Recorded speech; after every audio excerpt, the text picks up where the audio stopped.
వసుధాస్థలంబున వర్ణహీనుడుగాని బహుళ దురాచారపరుడుగాని తడపి కాశీయని ధర్మశూన్యుడుగాని చదువనేరని మూఢజనుడుగాని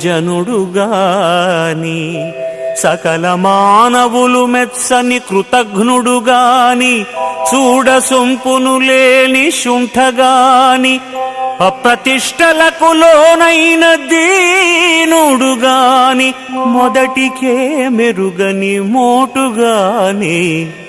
ప్రతిదినము నీదు భజన చేవరగునట్టి వానికే వంకలేదయ్య వచ్చు ముక్తి. భూషణ వికాస శ్రీధర్మపుర నివాస దుష్ట సంహార నరసింహ దురిత దూరా ఆ